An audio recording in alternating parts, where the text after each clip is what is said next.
อ๋อใส่เสื้อบ่จันเนาะงามเนาะ งาม ไม่ตู้บ่มีบ่ใส่ไม่ตู้บ่มี2ตัวนี่บ่พ่อเฒ่า แม่น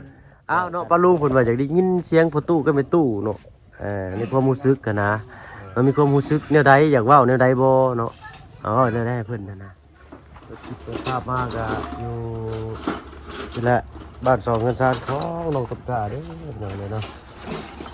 วันนี้เข้ามาเบิ่งเวียกงานอีกทีหน่อยเนาะโอ้ยใกล้แล้วล่ะใกล้สิได้ขึ้นแล้วเนาะ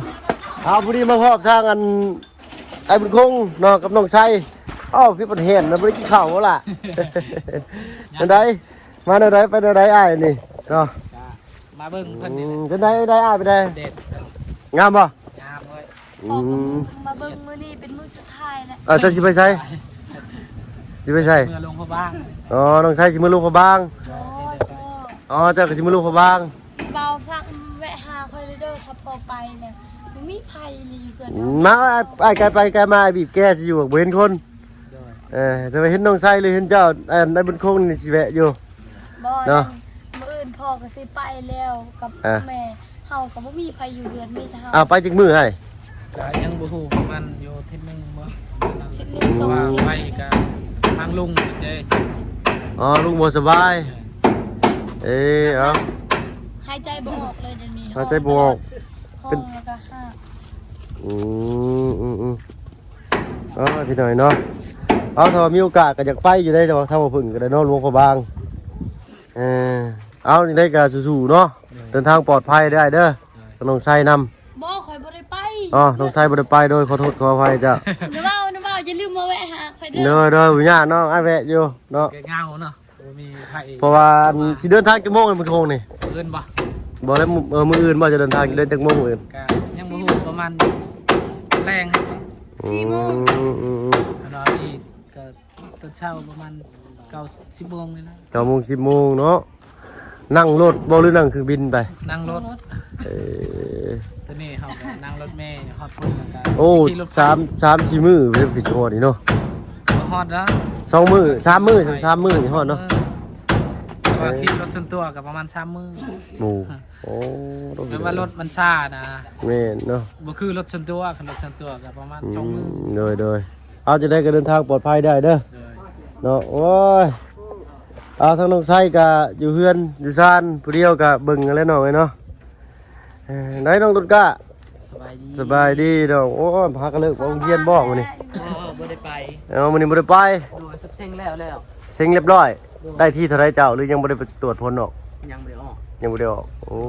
เนาะทางไอ้สร้างเพิ่นใกล้แล้วแหละพี่น้อยเนาะเอานี่ก่อนจะขึ้นชุกๆกัน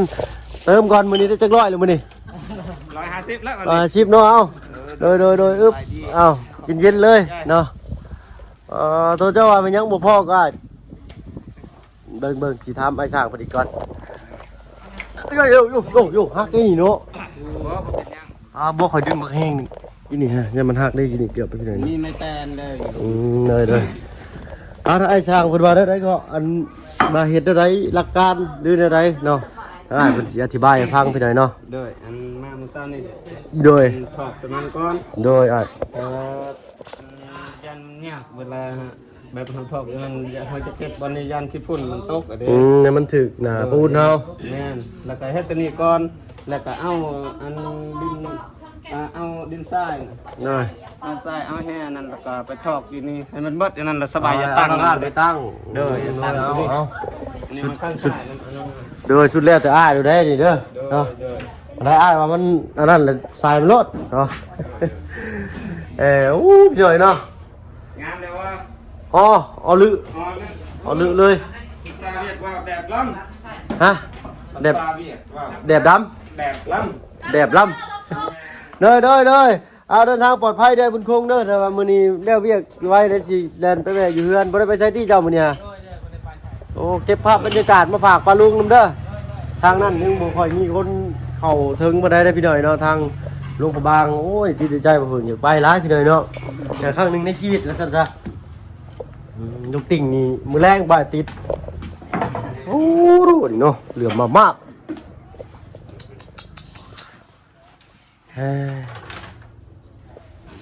พ่อพี่น้อยเนาะเพิ่นเรืออีกได้ไหมเสือล่านี่นะ เจ้าว่ากล้าสิเหลือบ่อย กะว่าเรือนะเรือก็เรือบ่หลายประมาณ 4-5 แผ่นนี่แหละ โอ้4-5แผ่นนี่ก็ถือว่าหลายอยู่ได้เนาะ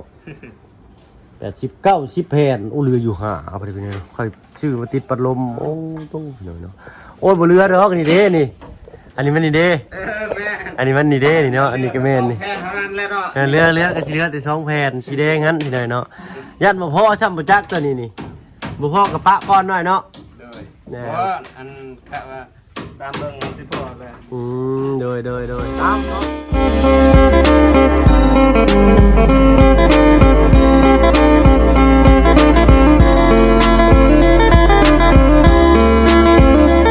มากันยังบรรยากาศทักทายสบายดีผู้ใหญ่ใจดีเบิร์ดทุกท่านเด้อพี่น้องเด้อเนาะ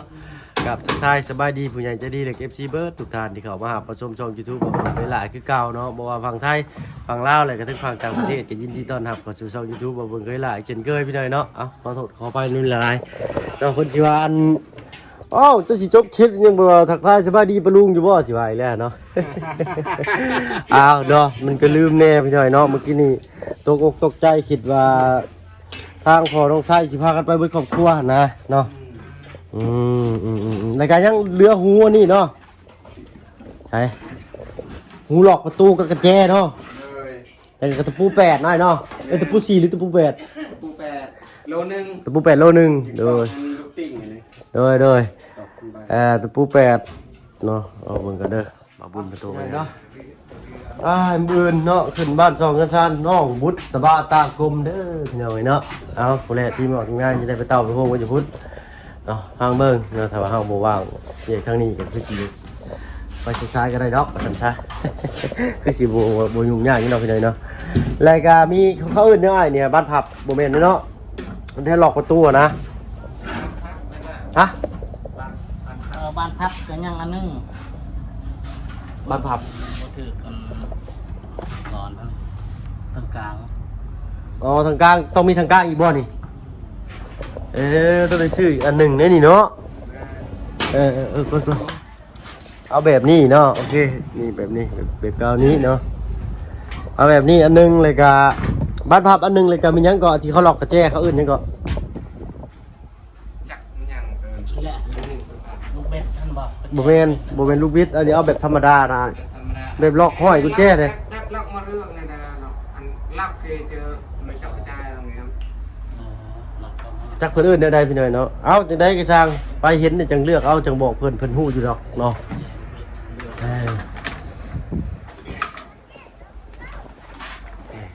งามบ่เอา นั่นเมื่อแรกเขาถ่ายรูปแล้วก็ส่งรูปให้สบายเจ้าอันซื้อแล้วก็ให้เวียดเบิ่งเวียดรู้จักลูก โอเคอ้ายโอ้กูดเลยเนาะ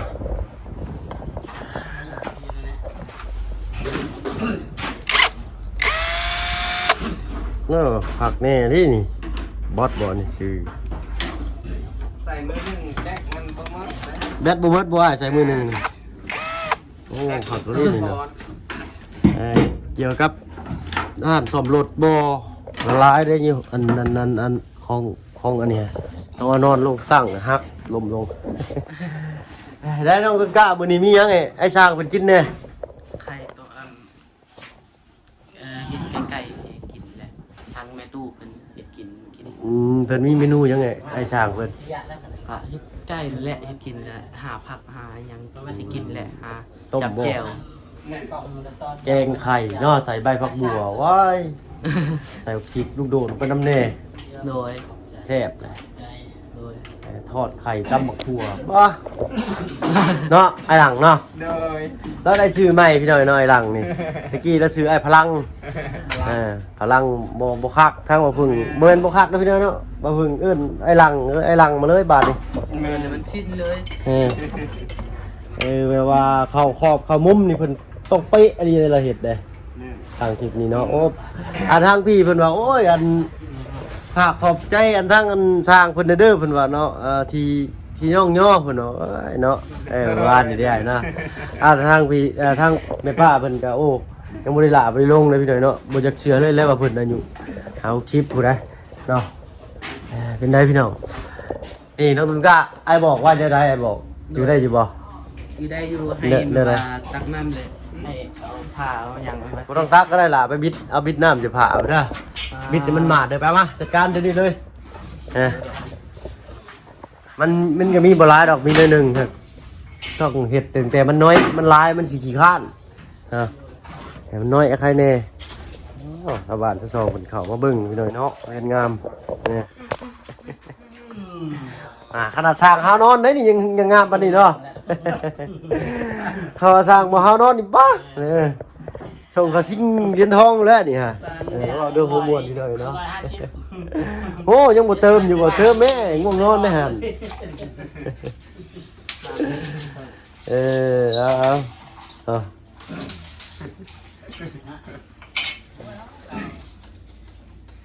150ยังไม่ได้นั่นเลยจากนอนเลย ยังบ่ได้เติมซ้ำอีกนอนก่อนแล้วเนาะ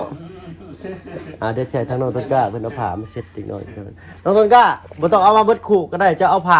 าที่เจ้าสิเช็ดชุบน้ำเลยบิดมันหมาดมาต้องให้น้องประเทศได้พี่น้อยเนาะต้องฮัดให้น้องประเทศอันที่จริงเฮ็ดก็ได้แหละเนาะ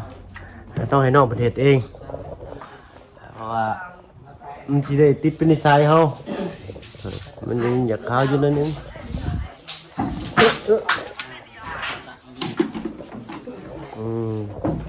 แล้วก็แน่นเลย บิดให้มันหมาดน้องบิดด้ามออกบิดให้มันหมาด เวียดมันใส่ไฟอู้เนี่ย เอ้ยเยอะนั่นแหละมาขึ้นมาเช็ดบาดดิอันนี้โอ้ยอันที่มันเป็นเศษอีกทีเขามาเห็ดเป็นนิ้วก็ได้เลยพี่หน่อยเนาะนี่ใช่จริงๆอันนี้แหละใช่อ้ายเป็นจัดการให้ดอกเนาะเอาไม้เป็นเขาใช้ได้ให้อ้ายเป็นจัดการให้ไม่ยากหรอกอันนี้เห็นเบาอยู่นอกอยู่ไหนอยู่ดิบ่อันนี้มันต้องเช็ดอันนี้ขนาดในแก่นะฮะหน้าพามันจะงามเหมือนเฮาแล้ว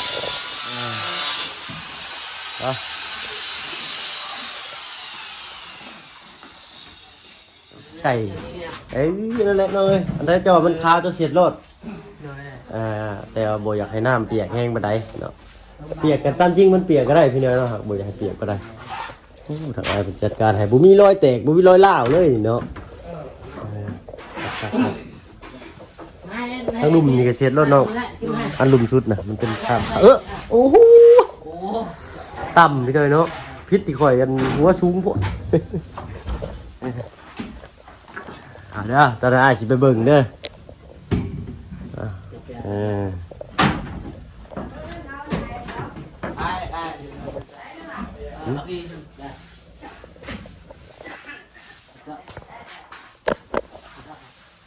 อันนี้ได้สร้างเพิ่นเนาะ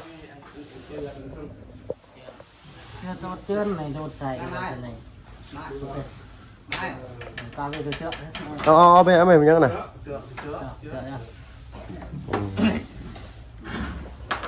ฮึบยังดีเนาะไม่ระวังเด้อเนาะเข้ามาใกล้โอ้ผักเนลี่นี่ตามจริงนี่ถ้าว่าแบบมักแบบว่าอยากให้มันเลี้ยวไว้น่ะ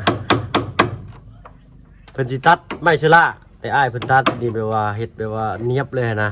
เนาะเอาแบบเนียบไปก่อนเนาะงานร้อยว่าซั่นซะเอาลึ99น้อยเนาะงามบ่ลงต้นกล้างาม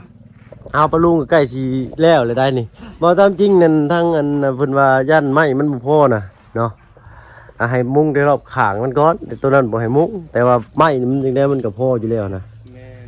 ก็เลยแบบจัดการเลยเนาะเอาแบบมันแล้วเป็นเสร็จไปเลยเนาะ80แผ่นตั้งแต่มุ้งมันผ้าข้างนี่80พี่น้อยเนาะอัน10แผ่นปิดพัดลมน่ะไล่ออกใส่คือแบบใส่เลยใส่ไปนั่นน่าจะงามเนาะตัดนี่มันบ่งามมันบ่งามเนาะเอาตามที่อ้ายว่างามอันนี้เป็นแบบจินตนาการเจ้ารังสรรค์ขึ้นมาเลยเจ้ามีจินตนาการเด้อเจ้าเฮ็ดแล้วได้เด้อก็เฮ็ดก็เราก็ต้องถามก่อนแล้วว่าแบบนี้มันโอเคบ่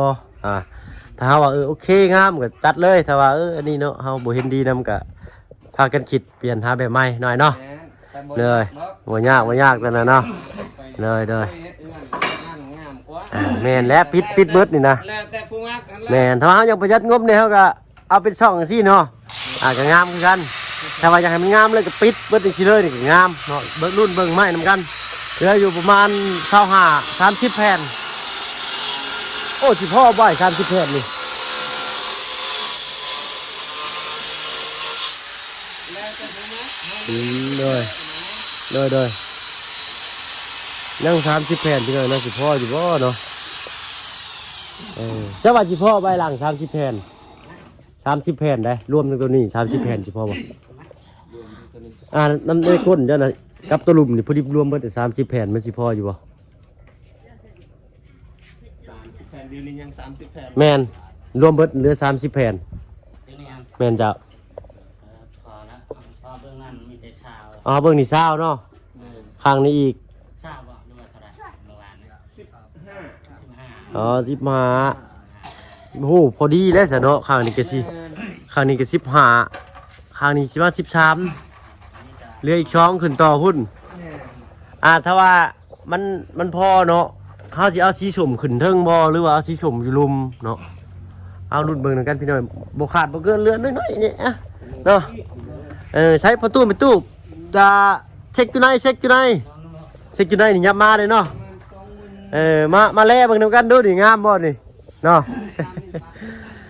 เห็นแต่ว่าเรานั่งคอยอยู่พี่น้อยเนาะมาถามความรู้สึกกับทางประตูไปตู้เพิ่นก่อนเนาะนั่งเบิ่งทางนั้นทางนั้นเป็นทางหลังเนาะใช้ประตูไปตู้สบายดีเนาะโดยอยากอันปลาลุงเพิ่นว่าอยากถามความรู้สึกเนาะของประตูไปตู้เนาะแต่ว่าดังๆเลยเด้อเป็นอะไรความรู้สึกที่ได้เห็นนะยังไม่อีกไปตู้จะไม่อีกอันละเนาะห้อยให้กันบ่เดี๋ยวนี้ยับเข้าใกล้ๆกันดูเนาะ โอ้ใส่เสื้อบ่จันเนาะงามเนาะไม่ตู้บ่มีบ่ใส่ไม่ตู้บ่มี2ตัวนี่บ่เถอะ แม่น แล้วกันพี่น้อยเนาะรถลุงเบิดเลยบ่ถึงใส่เบิดเด้อพี่น้องนี่ได้ต้องรอหลอดหน้าไอ้บ่จักนี่ได้สิถามลุงเพิ่นเบิ่งอ้าวเนาะป้าลุงเพิ่นว่าอยากได้ยินเสียงประตูก็ไม่ตู้เนาะในความรู้สึกกันนะมันมีความรู้สึกแนวใดอยากเว้าแนวใดบ่เนาะแนวใดให้เพิ่นนะ ป้ายมือป้ายยุ่ง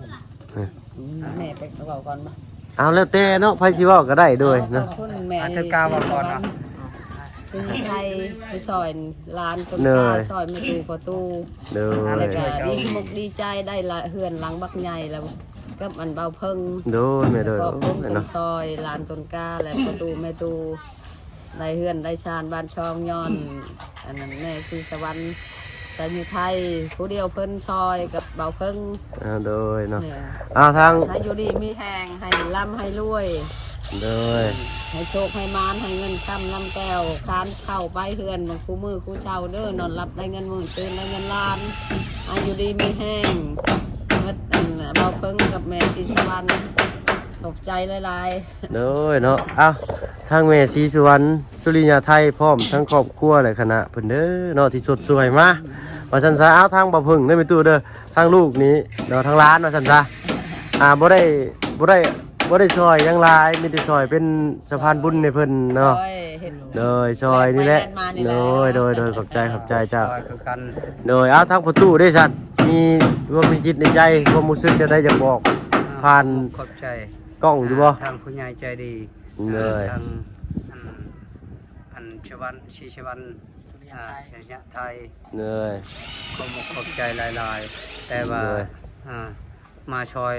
ลานต้นกล้ามาชอยพอตูแม่ตู เลย หมดทุกๆคนแต่ว่าชอยลายมีแต่ผู้ใหญ่ใจดีแม่ชีชวันมีแต่เบาพงเงินเพิ่นละมาชอยขอบใจหลายๆให้อยู่ดีมีแห้ง